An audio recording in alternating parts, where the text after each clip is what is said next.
and that they do a lot of patronizing with regards to race, that you see specifically in Evergreen, that the Black student is living in a very dangerous world, is very fragile, and so needs all these extra resources and all this extra attention and all these eggshells we're going to scatter around the entire campus so that you don't upset this person that can barely even go to college, barely even step out their door without being shot, which is rhetoric that's actually pushed out by faculty at Evergreen.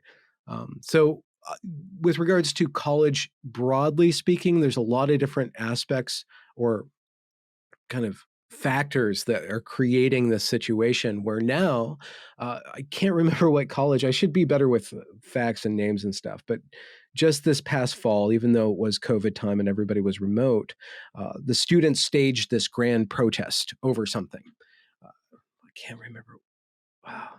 Bryn Mawr, I think it was. They staged this grand protest and they shut down classes for 2 weeks. And it was all about this racist incident. It was like an email or somebody drew a poop swastika on the wall. It happens over and over and over again, where this one little incident that could be interpreted as racist is then used as proof that the entire institution needs to be shut down so that we can demand a non-racist safe space. And the way that Bryn Mawr, or whatever this college was that underwent this just this past fall, the president did this apology. Like the college has this down pat now.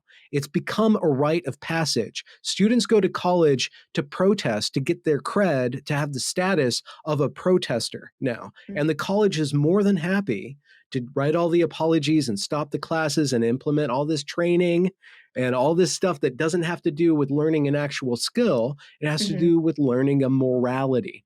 And so the colleges have returned back to what they originally were, which is a institution of a religion that trains you to be, it has all this science and stuff kind of going outward and this writing and rhetoric, but centrally it's there to program you how to be a good Christian or how to be a good critical social justice activist. So it's reverted back to kind of a religious institution. So I lost probably the last 10 seconds of what you were saying. If you want to reiterate that really quick. Yeah, it glitched really quick. Colleges, Western colleges had originally been an extension of the church with different aspects of, there's a lot of weird, crusty aspects of college are actually descended from the Middle Ages. Just these weird ceremonies and why they wear robes and then all this weird power structure stuff. It descends directly from the Middle Ages. And during the Middle Ages, they originally were all built around Christianity. And then you had all these disciplines that radiated out from Christianity, but it was principally a seminary. And so, if you wanted to do a trade, you would actually work in an industry to get the skills. To be a trader, that makes sense. Yeah. So again, I guess, where do you think there's something more nefarious at play? Like, what's the end goal? Because when there's someone back there with like these puppet strings, like what's happening? Because you know that for someone to thrive, you can't make them feel like a victim. You can't make them feel scared and on edge and angry. No one's going to thrive in that mental environment because you're in survival at that point, right? It's almost like they're purposely pushing certain groups into that survival mentality. And if you just look at, that hierarchy of needs, right? You can't get to that next level until the basic levels are met. And it's almost like they're forcing certain groups below that level. Again, what's that end goal? Why would you want someone to be in that space? Like, how does that benefit anybody? Yeah. There are so many different factors into what is going on.